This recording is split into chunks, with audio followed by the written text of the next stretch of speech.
Kami berkumpul memuji-Mu, menyembah-Mu yang kudus. Kami berkumpul memuji-Mu, menyembah-Mu yang kudus. Pujilah Allah, pujilah Bapa, pujilah Roh Kudus, ketiga yang esa. Pujilah Bapa, pujilah Anak, pujilah Roh Kudus, ketiga yang esa. Haleluya, haleluya, oh haleluya, haleluya. Tinggian ya.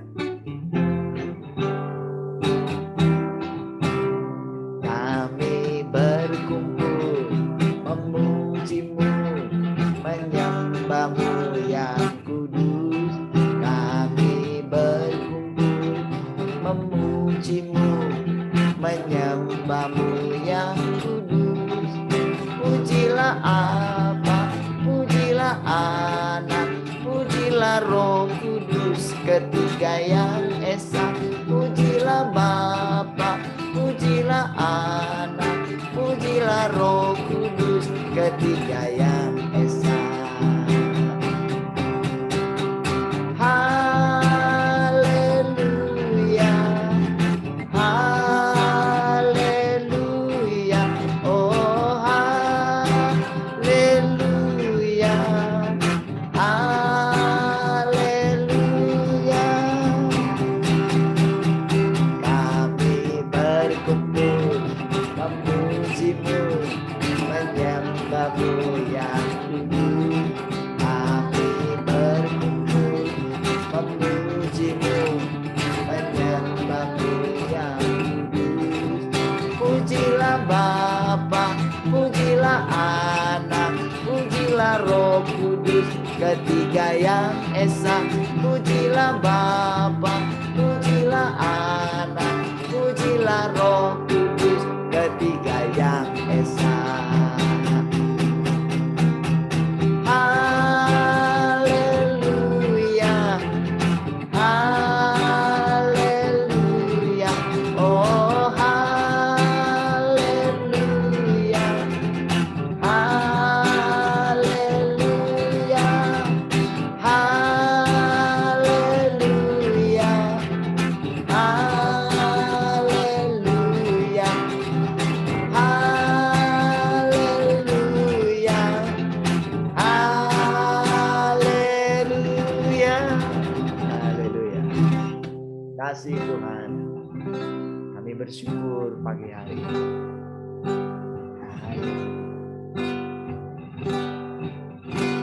Di hadirat-Mu aku puas, di hadirat-Mu aku bebas, di hadirat-Mu ada terang kehidupanku, pernyataan kuasa kekuatan-Mu. Di hadirat-Mu ku datang, persembahkan lagu di hadapan Rajaku.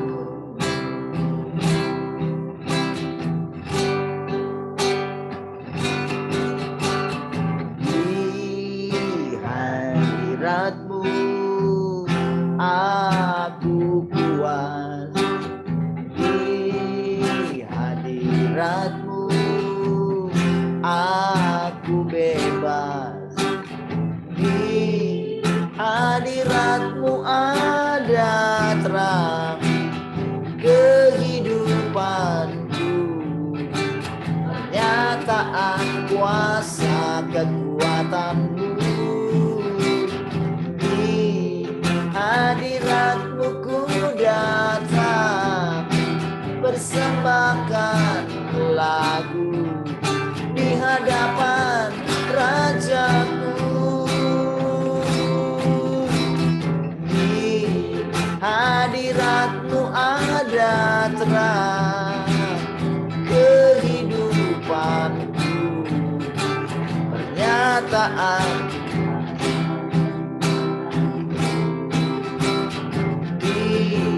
hadirat-Mu ku datang, persembahkan lagu di hadapan Rajaku.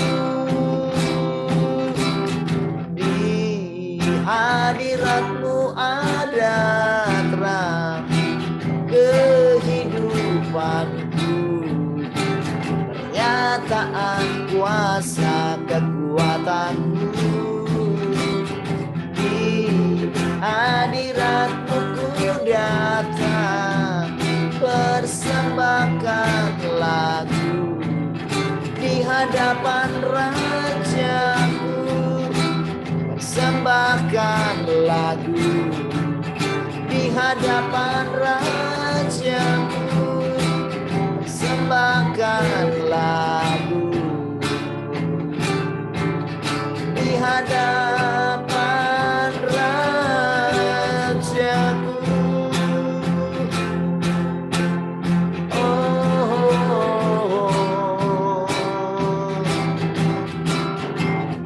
Di hadirat-Mu ada kehidupan,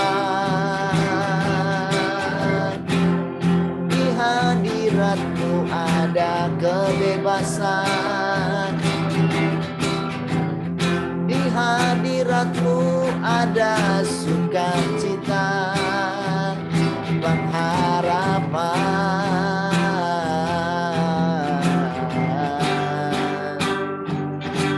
Haleluya.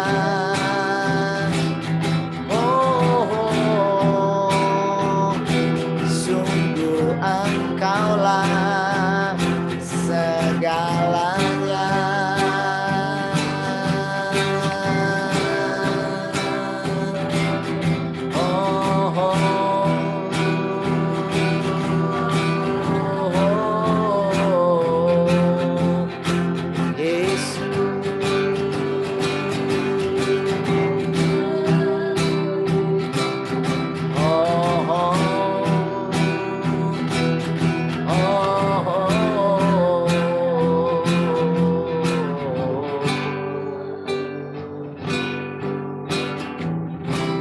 Saat kita berhadapan denganmu,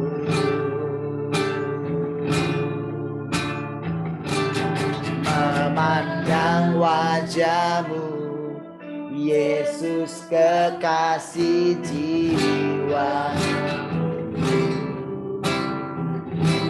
Oh,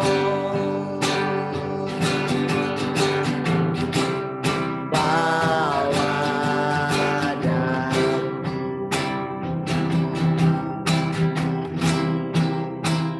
erat dalam pelukan-Mu,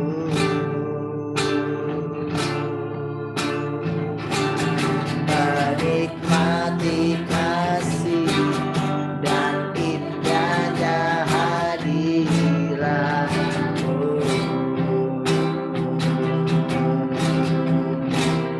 Hadirat-Mu Tuhan, ku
selalu diam dalam baitmu, menikmati kasih anugerah. Sekali lagi katakan hadiratmu, hadiratmu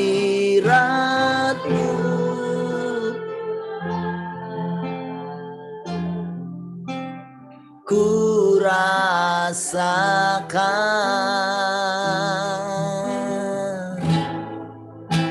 kekudusan-Mu Bapa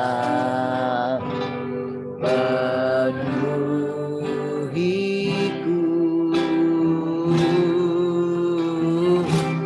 ku rindu selalu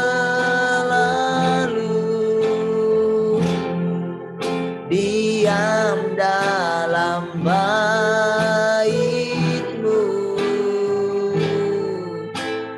menikmati kasih anugerah-Mu. Oh, menikmati kasih anugerah, menikmati kasih-Mu Tuhan, menikmati kasih anugerah-Mu.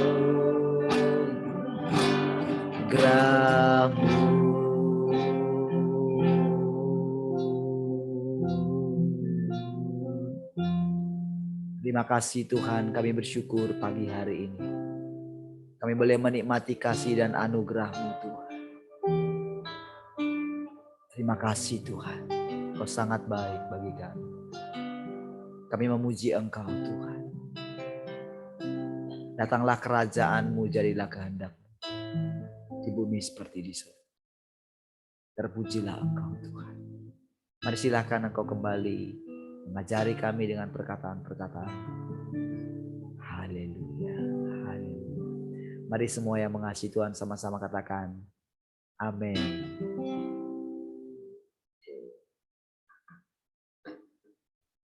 Baik, puji Tuhan, shalom semua.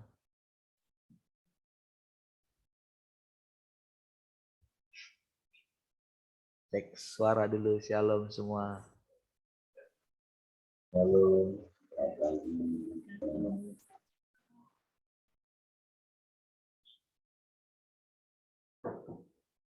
Haleluya. Puji Tuhan, suaranya jelaskah?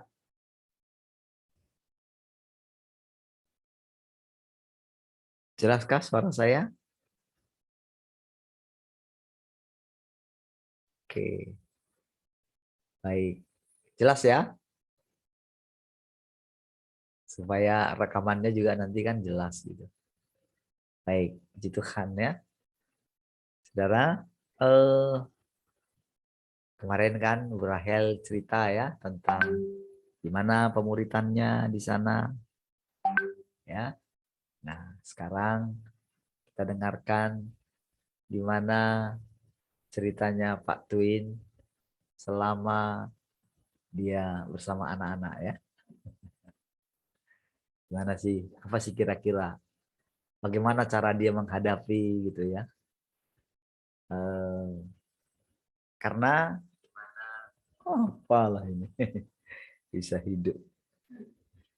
Sorry ya, ini kalau radionya saya sempat buka, kalau saya buka, kalau nggak ditutup, dia ini dengar sendiri, hidup sendiri, sudah mati. Ya. Oke, baik ya. Tentu kan ada bedanya ya, karena selama ini sudah berapa sebulan? Ada sebulan lebih? Ada ya? Oh, sudah lebih lah. Sudah mau 3 Iya.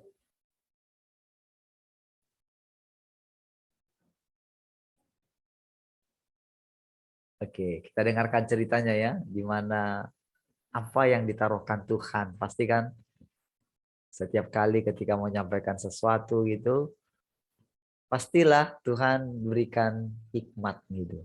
Nah, hikmat inilah yang mau kita dengerin gitu ya. Bagaimana setiap hari, apa yang ditaruh Tuhan strateginya untuk anak-anak. Silakan Pak Twin.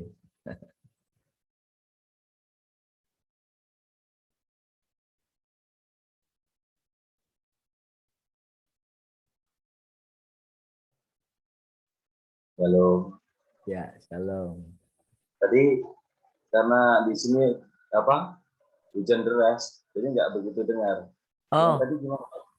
tentang ini tentang pelayanan anak-anak. Nah, gimana pengalamannya gitu? Boleh berbagi. Silakan. Oh, Apa yang ya, ditaruhkan Tuhan kan? Bagaimana caranya setiap hari melihat kondisi mereka, apa yang Tuhan taruh lagi tentang prospek mereka ke depan bagaimana? Silakan. ya, salam semuanya. Halo. Uh, Puji Tuhan, kalau kita semua anak-anak kita juga boleh uh, mengikuti apa yang kita percayai, apa yang kita uh, ikuti selama ini, gitu ya. Saya percaya apapun yang uh, akan terjadi di depan, saya percaya Tuhan itu pasti menaruhkannya bagi anak-anak kita juga. Seperti karena setiap kali saya bersama dengan anak-anak hari Sabtu gitu, saya boleh melihat walaupun cuma sedikit itu mungkin memang kalau saya lihat perbedaannya gitu ya kalau dengan melayani anak-anak pemuda waktu di zaman dulu gitu ya di masa yang lalu gitu memang apa namanya sebenarnya untuk antusias perbedaannya ya begini kalau yang dulu itu mungkin karena selalu didoktrin gitu ya kita adalah gereja yang eh, memiliki DNA pujian penyembahan kan selalu begitu dulu ya di tempat kita yang lama gitu jadi antusiasme memuji dengan apa pujian penyembahannya memang berbeda dengan yang sekarang gitu ya dulu memang wah pokoknya ya untuk pujian penyembahan itu sepertinya menjadi yang nomor satu gitu ya kemudian setelah berada di waktu di dalam gereja gitu, wah itu memang luar biasa. Namun pada saat keluar, ya seperti sebelum masuk gitu, sama saja gitu. Nah, jadi termasuk dulu itu hasilnya itu kan seperti apa yang Hizkia gitu kan itu sebenarnya hasil dari YouTube juga dulu. Dengan apa ada berbagai tipe juga pada waktu yang dulu gitu ya model Hizkia itu ada kelompoknya sendiri ada gitu ya terus model yang apa yang lain ada juga jadi ada beberapa kelompok-kelompok ada yang kelompok yang apa seperti firman Tuhan itu mereka kejar gitu tapi ya unik-unik gitu loh jadi waktu sebelum masuk seperti A setelah di dalam A plus plus plus gitu ya karena itu mungkin karena pengaruh doktrin itu ya ada pujian penyembahan yang wah yang hadirat Tuhan lah yang utama gitu ya firman Tuhan waktu didengarkan nggak begitu tapi ketika keluar sama saja gitu hidupnya gitu. Namun di masa yang sekarang ketika saya melihat anak-anak gitu eh, saya juga belajar juga dari seperti yang kita pelajari. Saya hanya belajar saya nggak mempersiapkan seperti dulu, misalnya disuruh ini harus mencari-cari dulu gitu kan, apa ini ayatnya apa gitu, enggak gitu. Waktu di dalam gitu saya belum lihat dalam proses untuk bisa masuk kedalaman dalam pujian penyembahan memang belum bisa gitu ya. Tapi ada satu apa namanya yang saya lihat, ada satu keteguhan hati mereka itu yang masih anak-anak seperti ini itu melebihi apa yang pernah saya alami dulu gitu ya. Saya boleh melihat ada dari dalam hati mereka itu ada satu pertumbuhan yang berbeda gitu dengan yang dulu gitu. Dan saya percaya itu seperti apa yang sedang kita alami hari ini. Dan memang saya bersyukur dengan pola yang seperti ini, yang tidak berpola, itu akan memudahkan waktu kita tanamkan firman, waktu Tuhan mengajari anak-anak kita itu enggak menjadi satu apa namanya seperti jebakan gitu loh, enggak terjebak gitu. Jadi itu akan membuat satu perubahan demi perubahan itu akan mudah dihadapi gitu ya. Karena waktu mereka yang tentang cerita tentang di sekolah tinggal sendiri semuanya gitu ya, itu saya dengerin ceritanya gitu ya mereka. Jadi saya mencoba mendengarkan, oh begini ya yang kalian alami gitu. Dan hampir sama semuanya mengalami satu proses gitu. Dan bagi saya itu satu hal yang luar biasa di tengah-tengah usia yang mereka seperti sekarang ini, mereka bisa dengan memiliki keteguhan hati. Saya percaya itu Tuhan yang mengerjakannya gitu. Saya percaya itu adalah hasil dari kita sebagai orang tua dan anak-anak juga yang boleh diajar langsung oleh Tuhan gitu ya. Kalau untuk strategi ke depan atau segala macam, saya hanya mengikuti apa yang ketika hari ini, di hari Sabtu berjumpa, kemudian bagaimana saya sampaikan saja, mungkin punya strategi misalnya nanti agak dibetulkan dulu di apa kalau menjadi petugas di depan gitu ya, menjadi yang jadi singer, yang jadi ini, karena kan kita tidak ada doa pengerja atau doa khusus departemen kan nggak ada gitu ya. Ya saya cuma sambil mengarahkan gitu ya supaya mereka tahu bagaimana caranya, walaupun itu nggak jadi suatu keharusan gitu, tapi mereka tahu menempatkan posisi gitu loh. Misalnya kayak untuk jadi singer gitu kan. Ya walaupun memang tidak penting gitu waktu di depan istilahnya berdirinya posisinya bagaimana gitu kan. Itu kan tetap saya coba mengajari mereka waktu menjadi pelayan di depan, kalian menampilkan diri kalian di hadapan orang gitu ya. Coba kalau udah sampai di rumah gitu, tonton apa yang kalian lakukan di depan. Kira-kira tahan nggak kalian nonton itu berapa lama gitu ya. Kadang-kadang mereka di depan kan kemarin yang ada kita lihat masih kakinya berserakan, nyanyinya nggak hafal gitu kan. Saya coba membawa mereka, coba kalian tonton apa yang kalian tampilkan di depan. Misalnya kalian nyanyi di depan nggak hafal gitu, kalian tonton gimana waktu kalian di depan begitu. Jadi ada satu supaya ada begini, ada satu pembelajaran bahwa saya menghadirkan Tuhan itu bagaimana dalam hidup saya gitu ya, dalam hidup mereka gitu. Tapi kalau mereka melihat, kok aku kayak gini ya, biar ketika mereka melihat hidupnya kayak begitu, ada satu perubahan yang datangnya itu dari dalam, bukan karena kita ajari kamu harus berdiri seperti ini, kamu harus berdiri. Kita cuma memberikan kerangkanya saja. Itu salah satu contohnya begitu ya.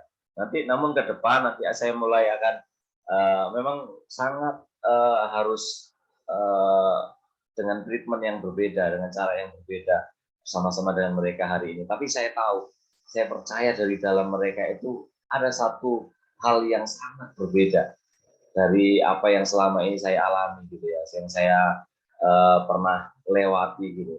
Saya sangat percaya bahwa sungguh mereka akan menjadi orang-orang yang pada saatnya nanti, bahkan dari saat ini mereka akan menjadi representatifnya Tuhan yang nyata di tengah-tengah lingkungan mereka, di tengah-tengah keadaan mereka gitu ya. Ya dengan kalau dalam sisi misalnya nonton gitu ya. Kadang memang nggak bisa langsung kita cut gitu, untuk di usia mereka ya ada treatmentnya yang harus kita berikan gitu ya. Mungkin dengan cara mengurangi jamnya, satu hari cuma dikasih jam berapa jam gitu ya.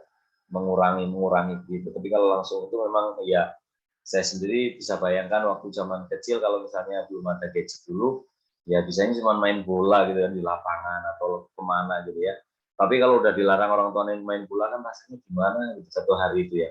Dan hari ini kita melihat mereka nggak pegang itu, kalau sama sekali nggak pegang, justru mereka akan nggak tahu gitu ya. Lebih mungkin jadi apa ya, tertekan gitu ya.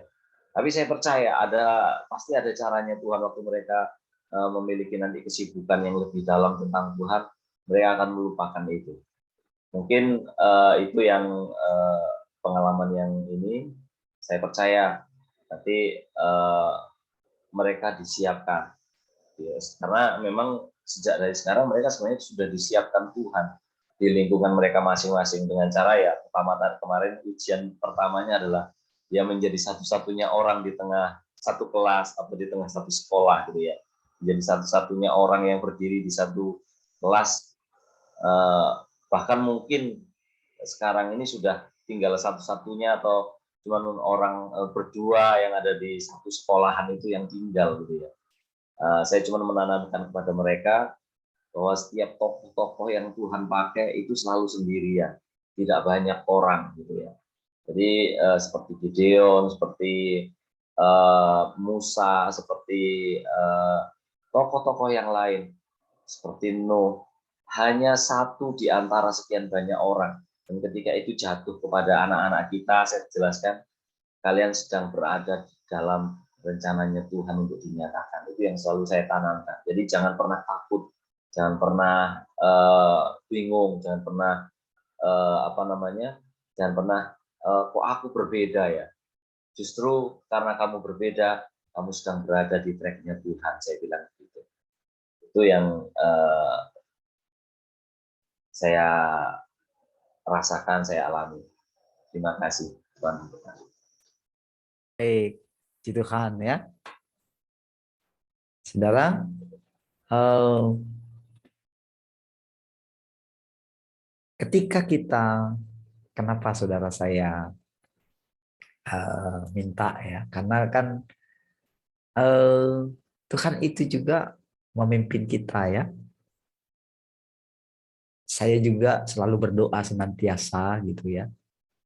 Tuhan, kalau misalnya ketika saya bicara, saya lihat kadang saya tanya, kadang nggak ada bisa bicara gitu ya. Padahal kan kita kan mesti melihat seperti yang dikatakan tadi kan. Kan ketika kita cerita, itulah keadaan kita gitu. Betul nggak? Kalau saudara mungkin lihat saya kayak tegang gitu, dari situ juga kita sama-sama belajar. Saya juga belajar, dan saudara bisa lihat. Nah,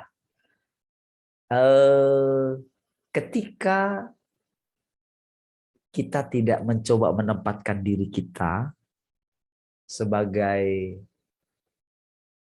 orang yang sedang berbicara gitu. Kalau kita tidak melihat diri kita di dalam diri orang itu, maka yang keluar adalah penghakiman. Gitu. Kalau kita ikut di sana. Namun ketika kita coba lagi gitu, tanya kepada Tuhan gitu. Kira-kira Tuhan kalau sikap seperti ini, saya karena memang saya mengakui juga kekurangan saya gitu. Watak si jahat di dalam saya gitu. Ya, saya melihat itu gitu, makanya setiap kali saudara itu setiap kali perasaan saya kalau lagi seperti ini, Tuhan harusnya kan enggak seperti ini ya, kan enggak nyaman seperti ini gitu. Saya tanya lagi gitu. Saya ngomong lagi sama Tuhan. Tuhan, jadi ketika dalam posisi sukacita gitu ya. Kalau saya katakan sama saudara, rekaman kita di bulan September yang viewernya 80 gitu ya, 84 itu. Saya melihat itu memang ya suasananya ceria gitu, semua ceria gitu. Nah, tapi apakah suasana seperti itu bisa membongkar siapa kita?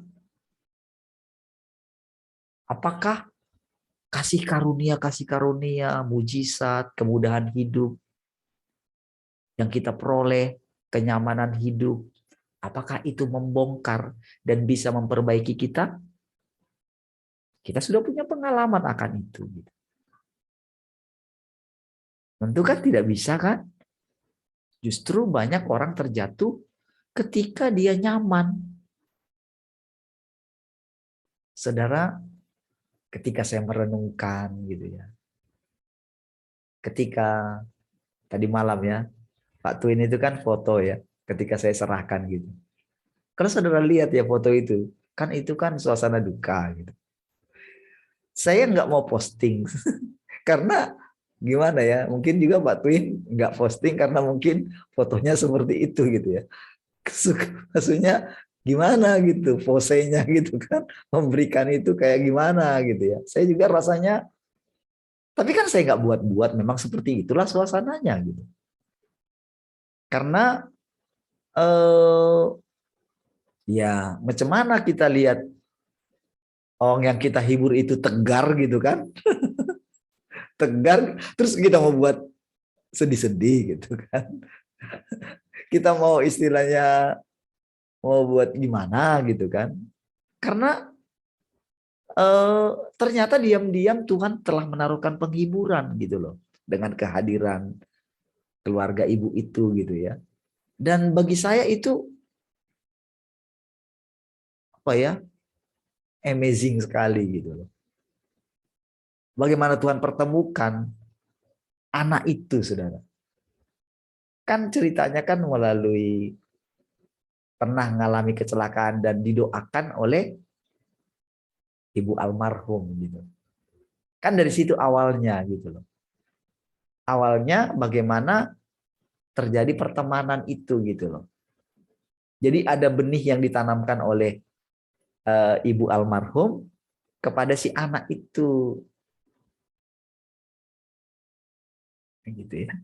Jadi saudara saya lihat, kok bisa ya Tuhan ya.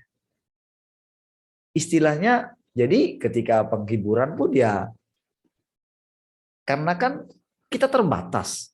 Dari dulu juga kan kita mencoba ingin menggembalakan mereka kan nggak bisa gitu. Saudara ingat dulu itu bagaimana kalau apa namanya pakaiannya mini kayak gitu gitu ya. Gimana di sana nggak mau bersih-bersih. Itu saudara dari sejak di Pelita loh. Itu rasanya kan itu sejak mereka SMA ya, masih SMA gitu. Awal-awalnya kenal mereka gitu. Dan ketika pindah ke Greenland, ayo ikut ibadah di sini karena mereka nggak pernah ini gitu ya. Kan kita coba mendekati dengan berbagai macam cara gitu. Ya, kehadiran mereka, bagaimana suka dukanya saya dengan mereka, seperti saya ceritakan kemarin masalah kepala ikan itu gitu kan. Tapi saudara, eh, saya juga enggak belajar, enggak membela diri karena gimana ya? Karena kan dia punya penglihatan gitu ceritanya kan. Untuk membuktikan apakah penglihatannya itu benar atau salah, kan butuh waktu tuh. Saya kan nggak bisa mau gimana gitu, mau cerita gitu, nggak mungkin lah gitu. Serendah itukah saya gitu kan. Oke. Tapi seiring dengan berjalannya waktu, kemarin juga ketika meninggal, kita lakukan penghiburan gitu kan. Mereka berdua di situ kan, kita hibur kan.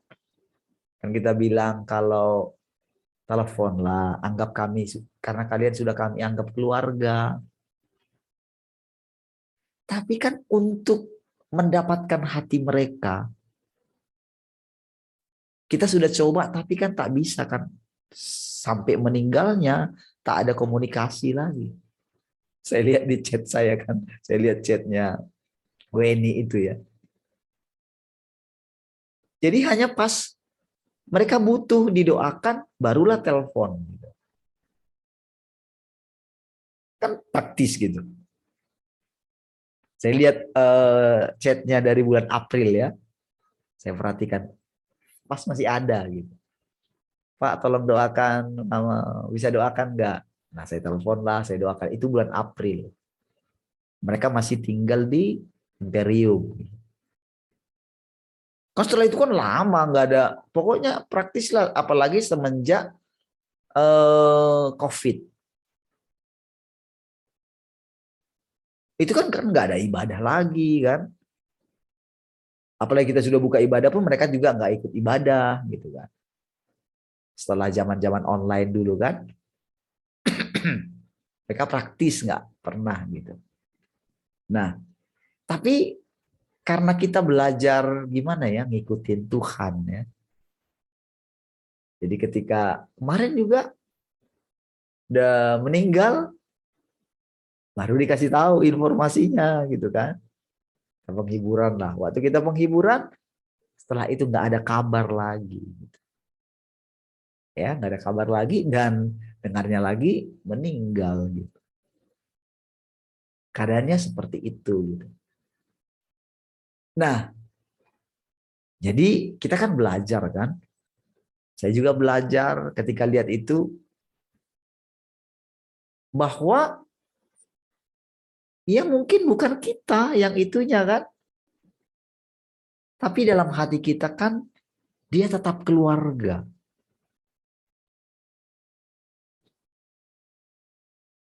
Kalau boleh dibilang iya anak kami lah, kira-kira begitulah gitu kan. Bisa juga gitu kan. Nah, jadi saudara ketika kemarin lihat ada ibu itu di situ ya, dan sungguh-sungguh juga saya perhatikan dan dengar ceritanya kayak gitu. Jadi mereka cerita, ibu itu juga cerita gitu ya, bagaimana perkenalannya. Dia nggak pernah kenal ibu yang meninggal ya. Hanya dia ingat dulu yang telepon itu saja. Gitu. Setelah itu nggak pernah lagi. Gitu. Nah, jadi disitulah kita melihat caranya Tuhan. Gitu. Jadi mungkin untuk saat ini ya memang kita nggak bisa. Tetapi kan kita lihat pekerjaan Tuhan. Saudara. Sama dengan Pak Twin ya. Pak Twin kan ketika kita katakan dia yang itu, yang gembalakan anak-anak remaja gitu. Praktis saya memang tidak, memang tidak pernah bahkan duduk di sana pun ketika Pak Twin bersama dengan mereka, saya enggak. Saya kadang di luar gitu. Saya di luar aja. Ya, jadi biarlah urusannya Pak Twin gitu. Dan nasihat saya cuman ini saja. Supaya ayo dengan pola yang baru. Bukan kita. Tapi kita melihat bagaimana Tuhan menggembalakan mereka. Itulah sebetulnya salah satu penerapan daripada Tuhan ada di antara kita. Itu sebetulnya caranya. Sembari kita belajar ketika kita dipakai untuk mengajari orang. Gitu. Saudara, kita ngalami Tuhan ini juga dengan pola yang baru, bukan dengan yang lama. Kan Pak Twin kan pernah melayani, pernah seperti yang diceritakan tadi, diam-diam kan Pak Twin itu punya pelajaran. Dulu ketika dia masih youth, dia memperhatikan jenis-jenis orang gitu. Apalagi dengan pekerjaannya sekarang gitu. Nah, tentu di situ saudara, itu salah satu apa ya? Cara Tuhan masuk kepada kita gitu. melalui itu gitu. Dan ketika kita mulai menemukan cara masuk kita kepada Tuhan, maka inilah yang akan kita bawa kepada orang yang akan kita layani. Ya. Nah, Saudara, Uli juga punya pengalaman dengan orang-orang yang dia layani. Dan caranya dia berbeda juga. Ya. Nah, Uli ini diam-diam juga dia masih berhubungan dengan orang-orang yang dulu. Kayak teman-teman di pelayanan dulu, yang di Singapura juga. Jadi, mungkin dengan saya, karena saya mungkin menyampaikan strike kayak gini, mungkin nggak lagi ke saya. Tapi Uli masih tetap bisa teleponin mereka, rajin gitu. Ya. Semua dari dulu lah gitu ya. Ada khasnya gitu. Nah, saya dengerin ketika ngirim barang ke Singapura, saya dengerin gitu ya, diam-diam gitu. Masih menghubungi orang-orang walaupun rasanya mereka itu mau gimana dibilang ya, dengan pemisahan yang ada ini kan terpisah rasanya gitu. Ya, seperti semalam lah gitu. Kita semua datang nggak pakai masker gitu kan. Sementara mereka rapat sekali maskernya bertiga gitu. Tapi saudara, ketiganya ngomong gitu, nggak mau buka gitu ya. Tapi saudara, diam-diam dalam hati saya begini. Karena saya istilahnya ketika kemarin yang di gereja itu kan saya ngomongnya sangat hati-hati gitu. Saya ingat gitu, sangat hati-hati. Beneran, pada waktu itu benar-benar dalam hadirat Tuhan saya bicara itu. Tapi ternyata saudara itu sangat menyinggung saudara.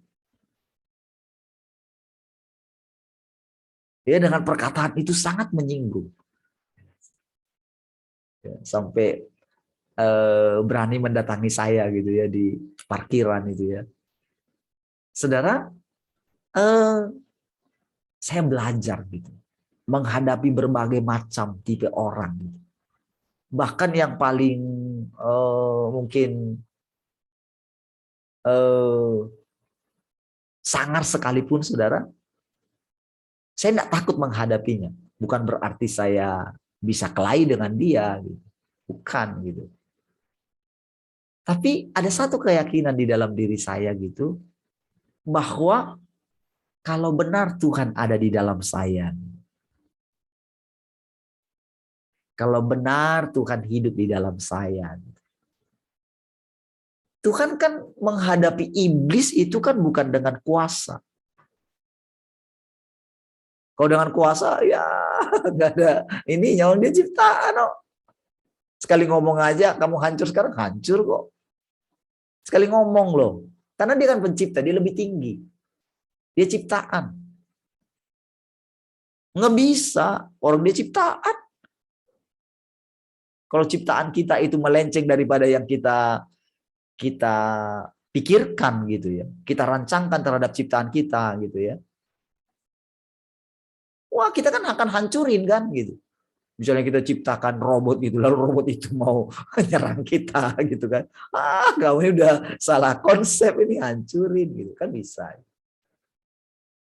Nah, saudara, Tuhan pencipta itu saudara, itu nggak terselami saudara hikmatnya. Hebat sekali. Bagaimana dia bisa mengelola seluruh alam semesta ini?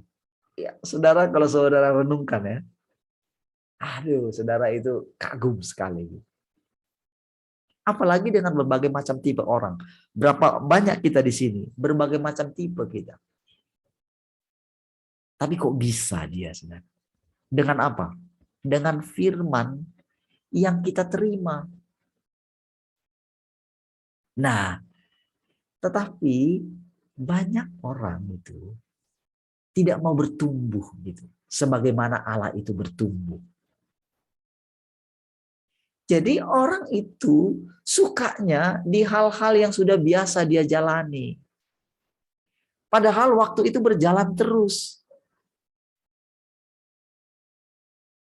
Inilah sebetulnya yang harus kita pahami. Saudara, seperti yang dikatakan tadi Pak Twin gitu ya. Dia sudah tahu polanya dulu gitu. Tapi kan dia melihat kegagalannya. Karena apa? Dia lihat hasil daripada orang-orang itu kemana semua. Bagaimana kondisi mereka? Kok nggak berubah? Berarti ada sesuatu yang mesti kita benar-benar duduk di kaki Tuhan, toh? Seperti misalnya lah Bu Rahel gitu, melihat kan dari pemuritannya Rafa gitu kan, dengan sekarang gitu, Bu Rahel kan sudah punya pengalaman dulu. Kita sudah punya pengalaman bersama-sama kan, dengan orang-orang yang dulu sudah mendapatkan pengajaran itu, tapi kok nggak berubah ya gitu. Kan gitu kan? Kok rasanya kok bisa mereka punya karakter seperti itu dari yang tadinya kalau ini panggil mami gitu kan. Tapi kok bisa berbalik 180 derajat seperti itu? What? Kok bisa? Nah, ini sebetulnya harus jadi perenungan kita. Itulah perenungan saya, saudara. Selama saya ngikut Tuhan, kan kita semua ini kan, makin kita itu kenal Tuhan kan, dalam hati kita itu kan pasti inginlah menyenangkan Tuhan, melayani Tuhan. Melayani Tuhan itu gimana sih sebetulnya? Itu kan harus jadi question mark gitu, satu tanda tanya gitu. Bagi kita. Kira-kira nanti kalau terus seperti ini, aku ini ada buahnya enggak? Yang bisa dinikmati oleh Tuhan gitu. Masa cuma aku sendiri? Dengan keadaan kita sekarang ini, Tuhan sedang latih kita karena kita bukan lagi orang yang baru-baru percaya. Jadi saudara, ketika kita melihat keadaan ini, kadang-kadang kan kita begini saudara. Ada rasa takut kita, saya termasuk. Tuhan, kalau misalnya terus seperti ini, kan pasti semua akan lari lah gitu. Karena kan mungkin lihat sisi negatifnya saya. Padahal kita semua sama-sama belajar. Yang perlu kita lihat kan adalah apakah ada buah pertobatan kita gitu. Itu yang sedang Tuhan lihat. Jadi saudara, ketika dalam posisi begitu saudara, kan pastilah ada satu begini. Tuhan, kira-kira dalam posisi seperti ini hati saya, benar enggak? Kita kan mau cari ini kan, salah atau benar gitu. Saya tanya sama Tuhan terus gitu. Nah, tahukah saudara, ketika saya tanya itu dengan berbagai macam cara saudara, Tuhan itu terangkan.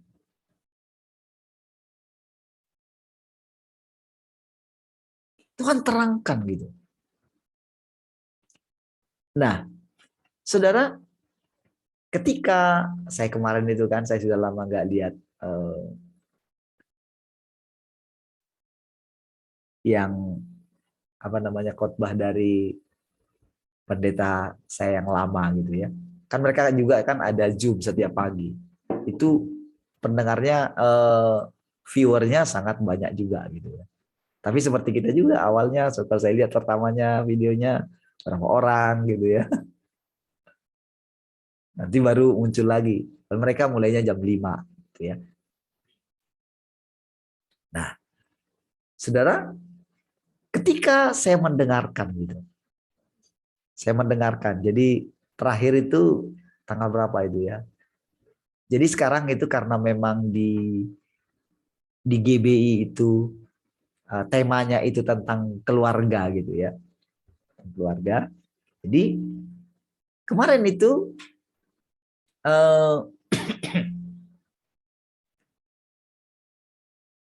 dia sampaikan tentang dia dapat sesuatu yang luar biasa tentang tangisan Rahel gitu. Tangisan Rahel gitu. Nah, saudara, kan itu kan berapa kali nangis ya Rahel gitu. Kan memang dicatat di dalam Alkitab ya. Yang pertama itu ketika dia melahirkan, terakhir kan dia ketika melahirkan Benyamin ya. Jadi dia sampaikan di situ ya. Dia sampaikan gimana ketika melahirkan itu, istilahnya aku tidak akan melihat kamu lagi gitu. Jadi kan dalam keadaan susah dia melahirkan Benyamin itu. Kan itu memang nubuatan juga. Lalu di peristiwa pembuangan ke Babel, kan dicatat di situ Rahel menangis lagi. Ya, menangis lagi tentang bagaimana pada waktu itu anak-anak remaja gitu. Ketika dalam pembuangan. Jadi dia ceritakan di situ bagaimana ketika berpisah dengan orang tuanya, Daniel, Sadrak, Mesak, dan Abednego. Jadi itu dasarnya dia untuk menyampaikan tangisan berikutnya gitu ya. Cukup ini juga gitu, cukup keren juga lah ya hikmatnya gitu ya. Nah, saudara, jadi ketika itu saudara kan dia bilang begini, Nebukadnezar itu dilambangkan dia sebagai Raja Babel itu, jadi mengambil semua menawan semua kreativitas. Jadi ketika mereka melihat kehebatan daripada anak-anak Israel itu gitu. Ya, jadi wah ditawan gitu untuk dipekerjakan dia di kerajaannya gitu. Ya, jadi dia lihat itu dasarnya dia gimana anak-anak sekarang. Jadi saya ceritakan lagi ya, tangisan berikutnya gitu. Tangisan Rahel berikutnya ketika terjadi pembunuhan bayi-bayi di zamannya Yesus gitu. Ya, di zamannya Yesus. Oke, kan pada waktu itu kan Yesus harus menyingkir ya, dibawa sama orang tuanya ya. Jadi itu menangis lagi ya. Sebetulnya kalau tangisan berikutnya itu sebelum yang sekarang itu kan ada Holocaust juga. Kalau baca bukunya, ada buku seorang orang Yahudi gitu ya. Nah, dia bilang juga di situ tentang Holocaust itu Rahel menangis lagi. Kan itu ada ayatnya tuh. Ya. Nah, lalu saudara dia katakan ini pokoknya tangisan berikutnya lah gitu. Di mana anak-anak muda sekarang itu ya, anak-anak sekarang itu ditawan oleh dunia ini melalui kemajuan teknologi, melalui apa namanya gadget gitu. Jadi dia ceritakan sudah, jadi pastilah ada pengalaman dalam mereka. Mungkin anak-anak itu sampai lihat mungkin hal-hal yang buruk gitu, ya video-video yang nggak benar gitu ya, sampai mungkin kadang dibawa ke, mungkin kita sudah larang katanya, tapi mungkin dibawa ke apa, ke toilet, dia mungkin lihat film-film yang nggak benar di sana gitu. Jadi dia jelaskan itu ya. Nah saudara, ketika saya lihat itu, saya dengerin gitu ya, ketika saya saksikan itu saudara, saya perhatikan kayak Tuhan itu mau mencoba ini, sekarang responmu bagaimana gitu. Gitu ya. Saudara, perasaan sok benar kan? Saya kan sedang dicek gitu loh. Gimana nih? Jadi itu kayak benar-benar saya lihat. Saya tenangkan hati saya. Oke Tuhan, gitu. Dalam hati saya gitu. Oke, saya tahu ya nggak mungkin lah, kan engkau tahu saya ini mau sok benar atau apa kan saya tahu. Tapi kan engkau kan sedang ajar saya. Dalam kondisi seperti itu, ya gimana mengeluarkan itu dari saya? Saya tahu. Dan Tuhan sudah lihat itu. Nah, lalu saudara, saya coba ini gitu ya. Karena menurut saya, wow, ternyata dia hikmatnya ini juga ya, saya pikir begitu ya. Dan dia menyampaikan ke ini ya. Jadi dia bilang, itu sebabnya kita ini mendengarkan terus generasi Yeremia gitu ya. Di mana kita itu dipakai anak-anak kita dipakai, anak-anak muda dipakai untuk menyampaikan Injil sampai Tuhan datang. Saya dalam hati gini, oke, bisakah saya tanya dari sini Tuhan? Kira-kira. Saya tanya kembali gitu dalam hati saya gini. Dengan tenang saya tanya gitu. Karena kalau dengan yang kemarin kan, kalau misalnya diri saya masih ada gitu, tentu saya akan menganggap kamu ketinggalan zaman gitu. Tapi saya tanya lagi gitu. Lalu saudara, diam-diam ada hikmat begini. Kamu tahu enggak? Kalau orang terus menggali firman yang lama, maka itulah yang membuat tangisan Rahel nggak pernah berhenti katanya. Kamu tahu nggak dia bilang? Ini bagi mereka ini pewahyuannya luar biasa. Karena mereka melihat bagaimana kehancuran anak-anak. Sama seperti kita ketika kita lihat itu. Tapi solusinya bagaimana? Saudara, tiba-tiba begini, kamu tahu nggak? Tangisan Rahel sekarang ini, apa yang sedang terjadi selain yang diceritakan itu. Itu kan dari sudut pandangnya dia. Kamu ingat ketika anak-anak dipaksa disuntik itu? Kamu lihat bagaimana mereka menangis sampai diikat, sampai dipegang gitu. Bagaimana mereka nggak tahu. Bagaimana orang tuanya ikut berpartisipasi. Bagaimana mereka tidak melihat itu sebagai suatu bahaya. Saudara, tadi malam itu saya tanya gitu. Kan harusnya kan Bu Aeng itu kan harusnya nggak perlu toh divaksin, saudara. Tapi saudara karena dari gerejanya dipaksa, saya tanya kemarin. Tapi saya hati-hati gitu, ya. Gimana ya kemarin waktu di ini gitu ya. Wow itu memang langsung, wah sakit lah waktu itu memang. Dalam hati saya begini, aduh Tuhan, harusnya kan enggak. Tapi sudah dipilih gitu. Karena ketidakmengertian gitu. Pada waktu itu saudara saya masih sampaikan ke Bu Aeng, jangan lagi ya terima ya yang kedua ya. Saya bilang begitu. Tapi memang dia bilang eh, waktu itu ibu memang mami memang sakit memang sampai nggak mau makan segala macam. Tapi setelah itu ya sudah sehat gitu loh. Jadi yang terakhir itu sebelum meninggal ulang tahunnya tanggal 9. Jadi masih makan enak gitu loh. Tapi setelah itu mulai drop gitu. Jadi waktu itu dia katanya pas ulang tahunnya itu mau dibelikan makanan yang ada udang, kepiting segala macam gitu ya. Jadi dia enak sekali makannya. Nah, kan cairan itu sudah ada dalam tubuhnya gitu kan.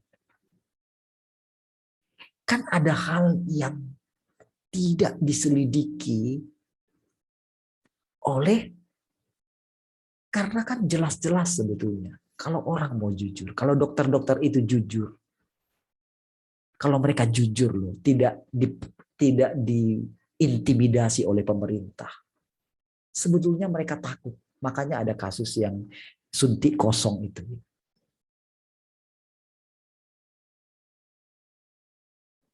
Nah, jadi ceritanya kan itu tuh parah sekali memang setelah disuntik. Tapi kan sehatlah katanya setelah itu. Kita kan nggak tahu hubungannya apa dengan yang dimakan dia. Kan diceritakan kemarin makan udang, makan kepiting. Kan orang nggak melakukan riset lagi kan. Pokoknya orang mencari pembenaran. Pokoknya vaksin itu baik gitu. Itu kan sekarang yang jadi ini. Dan harus, bahkan sekarang itu saudara, dikatakan jadi kita yang tidak divaksin ini bertanggung jawab dengan kematian karena COVID gitu. Waduh, ini orang langsung rasain dalam hati saya. Tapi saudara, lagi-lagi saudara, Tuhan perhatikan hati saya. Kayak kata Tuhan itu. Ketika jengkel gitu terhadap orang itu rasanya Tuhan gitu. Ayo jangan keluar gitu. Oke, siap. Tahan lagi hatinya gitu kan. Dia nggak marah karena jengkel rasanya saudara. Gituin saudara. Padahal orang itu saudara, karena dia, jadi ada beritanya, si Babi Aldo juga yang bongkar kan. Si Mr. Lord itu saudara. Itu saudara, jadi dia juga tidak disuntik saudara karena alasannya itu ada komorbid segala macam sudah usia ini. Jadi dia tidak katanya. Jadi ada itu. Tapi dia memaksa gitu. Ini kawan. Sudahlah gitu ya. Nah, jadi saudara dari situ saudara saya entah ada hubungannya dengan makan makanan itu, karena dia makannya lahap sekali katanya, enak sekali makanya. Di ulang tahunnya itu saudara. Dan beberapa hari, karena kan meninggalnya itu tanggal 21 ya. Tanggal 21 meninggalnya, berarti 12 hari setelah ulang tahunnya gitu. Si ibu itu.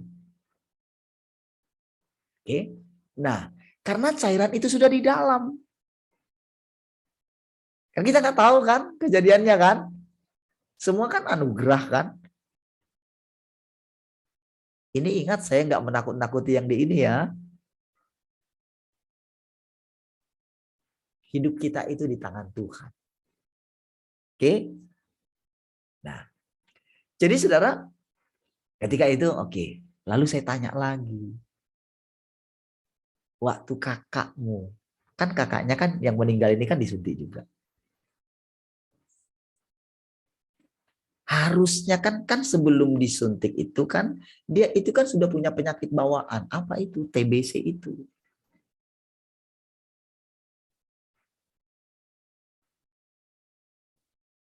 Nah, harusnya kan nggak perlu kan?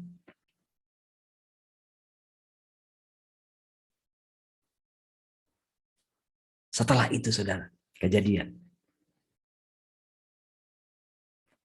Tahukah saudara, dari sini kan kita melihat tangisan Rahel ini berarti kan kalau dia dapatkan itu. Gitu. Berarti kan akan banyak tangisan seperti ini. Dan tidak akan berhenti tangisan itu, saudara. Karena apa? Karena mereka menolak pekerjaan terbarukannya Tuhan. Orang berusaha menyelamatkan nyawanya. Mereka melihat itu. Kalau nanti berita terus berlanjut. Kalau nanti, saudara, berita. Jadi nanti setelah lewat masa tenang ini, saudara, akan muncul nanti, perhatikan ya, akan muncul nanti riset-riset daripada ahli-ahli virus, dokter-dokter, yang sudah mulai agak bebas gitu ya. Mereka akan menceritakan dari sisi keilmuan mereka. Ini masih ditutupin, saudara. Ini masih ditutupin karena apa? Karena masih ini memang caranya Tuhan juga. Ini hikmat Tuhan semua. Jadi dalam hal ini kalau kita jernih melihat, kita itu nggak akan menyalahkan siapapun. Karena memang harus seperti itu hati kita. Kita dalam hal ini nggak bisa juga menyalahkan pemerintah. Saudara, ada satu ustadz ini ya, dia memang di aliran keras gitu. Dan ternyata dia memang, jadi orang-orang ini saudara, ternyata mereka ada banyak orang-orang pintar saudara. Dan Ketika saya coba dengerin gitu, jadi dia ternyata belajar gitu ya. Bagaimana jadi pengetahuan dia tentang dan kepercayaan dia kepada kitabnya mereka itu sangat kuat sekali gitu. Kayak orang Farisi lah gitu. Dan hatinya tulus gitu. Saya lihat gitu ya. Tapi karena roh apa namanya ya agamawi ini ya, roh ahli Taurat ini gitu. Jadi ketika dia menjelaskan, dia bilang begini, ketika dia melihat, jadi dia paparkan semua. Jadi orang-orang ini saudara benar-benar memperhatikan munculnya elit global, semua segala macam itu mereka perhatikan gitu. Mereka tahu. Jadi ada satu nasihat dia. Terus gimana? Apa yang bisa kita lakukan? Kalau dulu mungkin mereka menggalang. Jadi di satu sisi saudara, memang saudara, ada kelompok-kelompok radikal ini. Mereka benar-benar di akhir zaman ini saudara, memang di depan mata kita ini ada satu saudara kejadian yang benar-benar terjadi bagaimana bangsa bangkit melawan bangsa. Jadi di bangsa kita ini sebetulnya ada satu hal yang saudara kalau lihat dari semenjak kita merdeka, bahkan sebelum kita merdeka, bahwa aliran radikal ini ketika mau memaksakan tidak pernah jadi di bangsa kita. Seperti ada yang menahan gitu. Dari dulu. Tapi saudara kalau saudara lihat ini puncaknya. Di mana mereka benar-benar ini sudah kayak nggak tertahankan lagi. Tetapi seperti ada yang menahannya. Siapa kalau bukan Tuhan? Dan mereka bilang apa? Saudara saya perhatikan gitu ya. Dia bisa hati-hati sekali bicara. Orang yang berpengalaman gitu ya.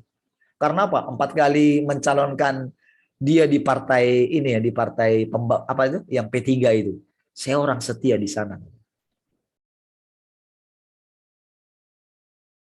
Jadi masalah pemindahan ibu kota ini masalahnya itu vital sekali, fatal sekali sebenarnya. Karena apa? Ini sejarah gitu. Jadi ini seperti batu loncatan gitu untuk melakukan sesuatu ledakan yang luar biasa. Tapi Tuhan menahan. Ya. Nah, ketika dia bilang begini, saya gini. Tapi apa yang bisa kita lakukan? Perbanyak doa katanya. Saya pikir dalam hati. Jadi dia belajar dari kekalahan dia 4 kali dia mencalonkan gitu. Dan dia sangat setia dan dia melihat bagaimana istilahnya menurut dia ya para pengkhianat, para ulama-ulama pengkhianat segala macam itu. Istilahnya gini, apa namanya? Mau dibayarin gitu. Jadi mereka memperhatikan ternyata. Hanya karena uang gitu, mereka meninggalkan khilafah kira-kira seperti itu. Jadi tujuan mereka mendirikan negara Indonesia ini negara khilafah itu sangat kuat sekali. Tetapi ada sesuatu yang saya lihat ketika dia ngomong seperti itu. Ternyata Tuhan yang mengatur semua ya.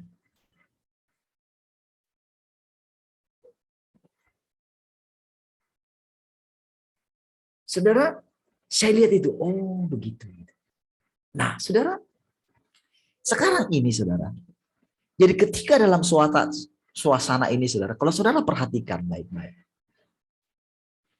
Kan semua orang akan digiring. Untuk kembali kepada Tuhan. Untuk mencari Tuhan. Akan meratap. Dia yang mereka tikam katanya. Sekali lagi akan terjadi saudara. Dan ini puncak di mana setiap orang akan memandang Tuhan. Saudara, apakah saudara sudah memandang Tuhan selama 1 tahun ini? Ini ulang tahun kita, saudara. Ulang tahun Zoom ini. Ini kan 366 ya. Ini hari ke-366.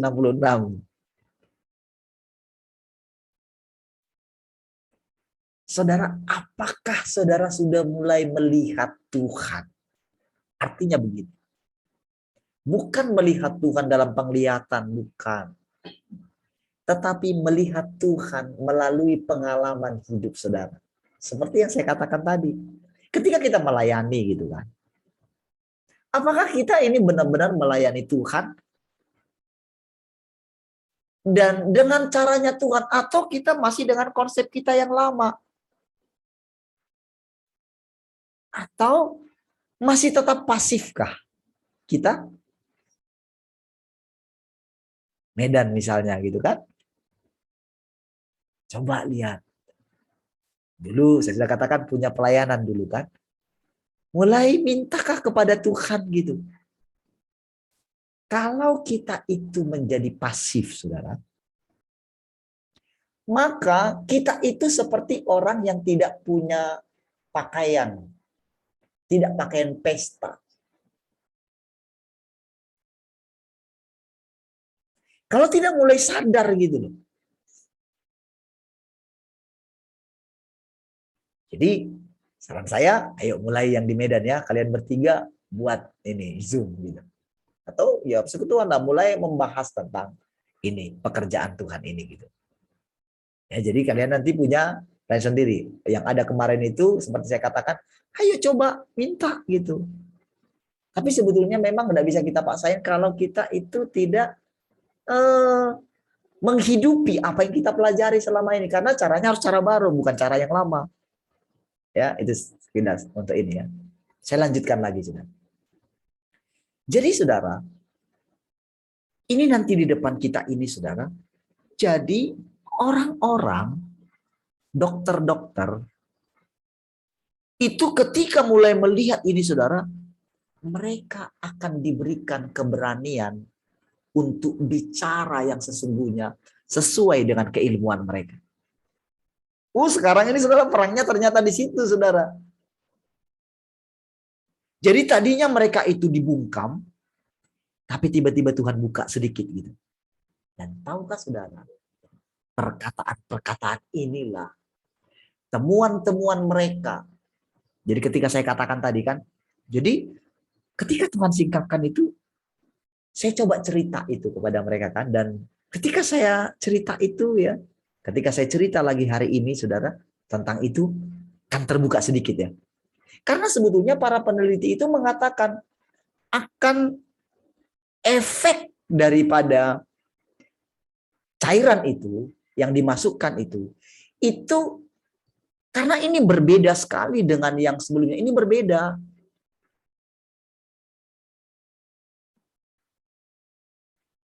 Karena memang saudara, kalau saudara lihat baik-baik saudara, itu tidak hasil riset. Mereka nggak buat gitu loh satu data-data. Karena kalau yang seperti dulu, mereka riset mereka itu tinggi sekali. Sebelum mereka menyuntikkan itu minimal 10 tahun. Minimal. Baru berani.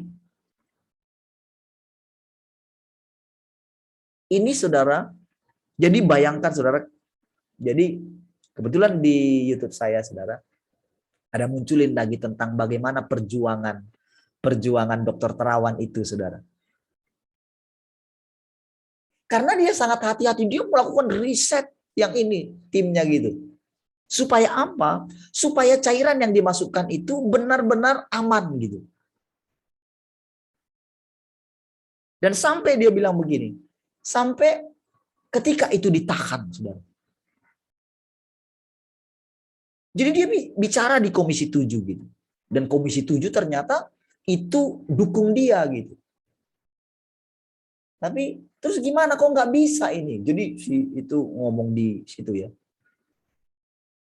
Tapi kalau memang saya tidak bisa ini melanjutkannya, ya mau bilang gimana? Saya kan mesti tunduk kepada pemerintah, dia bilang. Saya lihat di situ. Oh.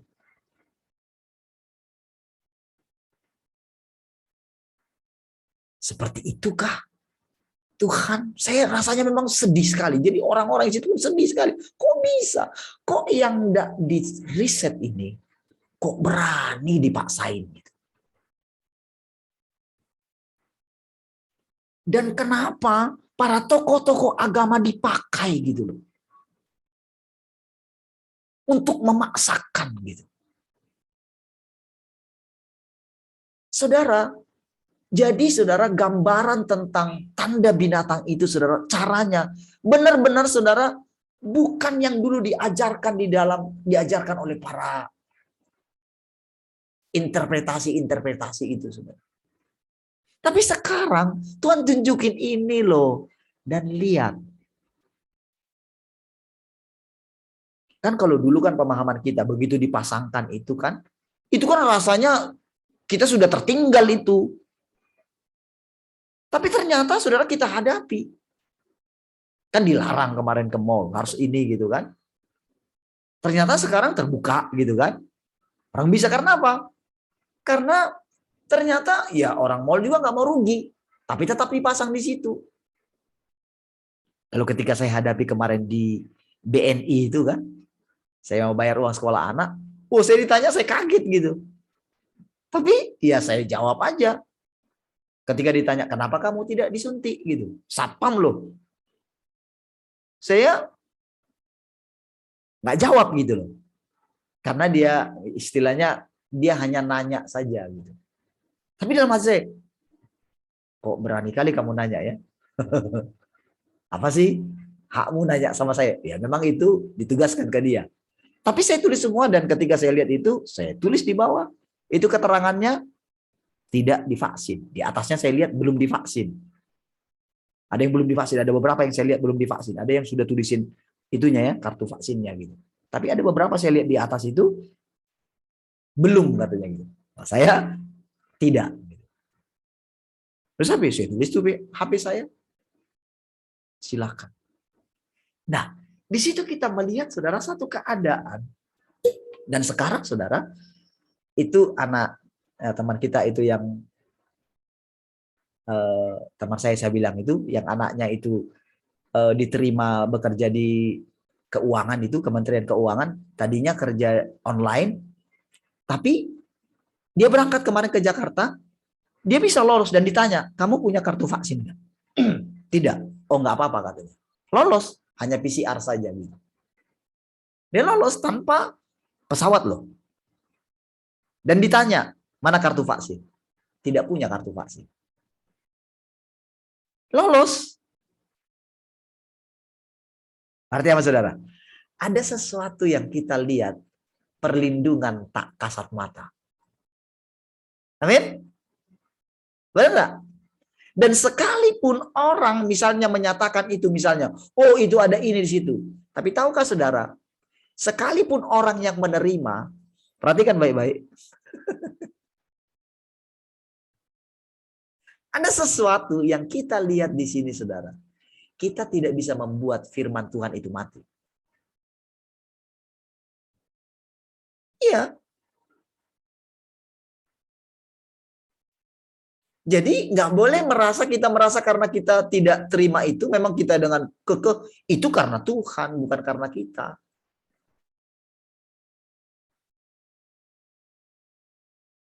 Inilah sebetulnya pekerjaan Tuhan.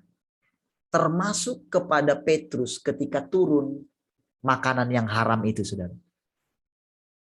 Itu ujian. Ada sesuatu yang diajar, saudara. Kepada kita sekarang. Dan lihat ini, saudara.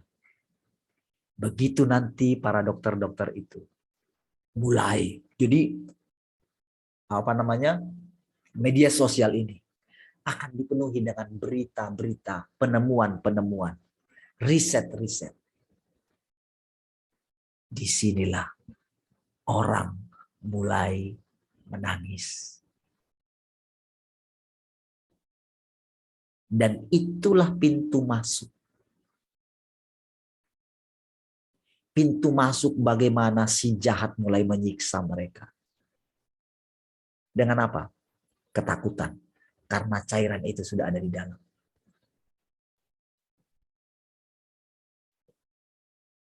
Mereka akan merasa, karena menolak, karena kan ceritanya, mereka akan begini. Tiba-tiba mereka mendengarkan dalam persekutuan mereka. Coba, apa alasanmu dulu menerima ini?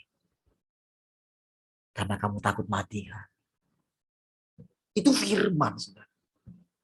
Dan itulah yang membuat tersiksa. Tapi Tuhan datang memberikan hidup.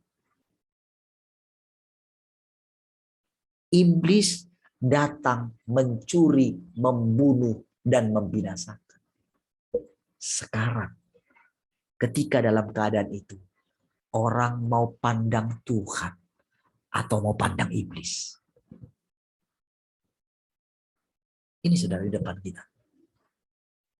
Sekarang kita ini pelayan-pelayan ini. Kita segera dirilis. Bagaimana kita akan seperti gini loh saudara. Memanifestasikan Tuhan yang datang kedua kali itu. Tapi harus kita mengalami dulu saudara.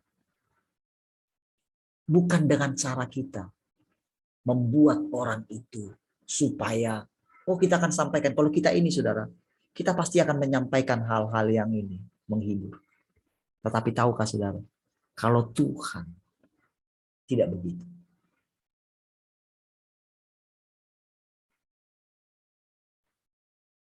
Saudara, tujuan Tuhan adalah menarik orang datang kepada Dia.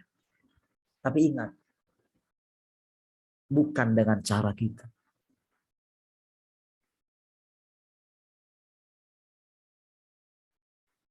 Jadi setiap orang di sini tujuannya adalah bertobat. Kalau tidak, akan terjadi tangisan Rahel itu kembali. Karena apa? Mereka tetap di situ. Mereka tetap di yang lama.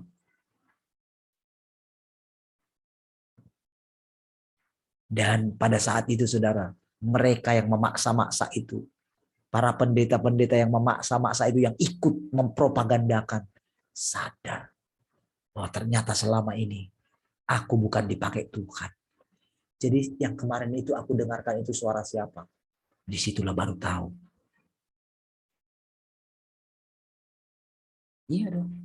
Ketika datang firman, di mana imanmu dulu? Kenapa kamu takut mati? Itu membuat bergejolak gitu, saudara. Kalau mereka datang kepada Tuhan, memperbaiki hubungan mereka, menerima pekerjaan Tuhan yang terbarukan, disitulah mereka boleh kembali. Pilihannya begini, saudara.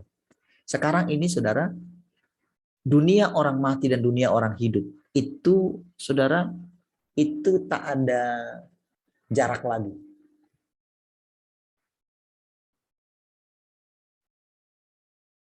Sekarang kita yang masih diberikan hidup ini, saudara, ada satu kesempatan untuk boleh duduk di kaki Tuhan, mendapatkan hidup yang berlimpah-limpah. Kita tidak tahu bagaimana peralihan tubuh kita ini. Tapi pasti ada hasil daripada duduk di kaki Tuhan. Ada upah. Tuhanlah upah kita. Bukan Tuhan yang dulu, tapi Tuhan yang hidup. Inilah semangat kita untuk boleh terus hidup di dunia yang penuh dengan tangisan ini nanti ke depan. Semua akan digoncangkan. Sekali lagi katanya, digoncangkan lagi. Inilah cara Tuhan. Saudara, dikatakan bangsa akan bangkit melawan bangsa. Jadi begitu ini saudara akan terjadi. Saudara perhatikan saudara.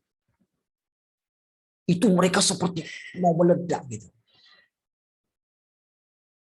Masih banyak sekali yang benar-benar tidak mau menerima cairan itu. Dan orang yang tidak menerima itu, mereka tidak bisa dikontrol. Dan sudah banyak di antara mereka yang tidak mau lagi menerima yang ketiga. Karena sudah mulai terbuka. Sementara yang mereka itu ditundukkan sudah siap ketiga, keempat, bahkan keberapapun katanya, saudara. Mereka siap menerima. Bayangkan, saudara. Nalar sudah nggak punya nalar lagi. Bayangkan. Itu hak di riset pun tidak, saudara. Iya, saudara. Baik, sudah lewat 6. Ya, mari kita berdoa. Haleluya. Terima kasih Tuhan. Kami bersyukur pagi hari ini. Anugerah-Mu menolong kami semua. Terpujilah Engkau Tuhan. Sepanjang hari ini, Engkau yang memimpin dan menuntun kami. Mari kita bekerja bersama-sama Tuhan. Terpujilah Engkau. Haleluya. Semua orang yang mengasihi Tuhan sama-sama katakan, amin. Baik, puji Tuhan semua. Shalom. Tuhan memberkati. Semangat, semangat.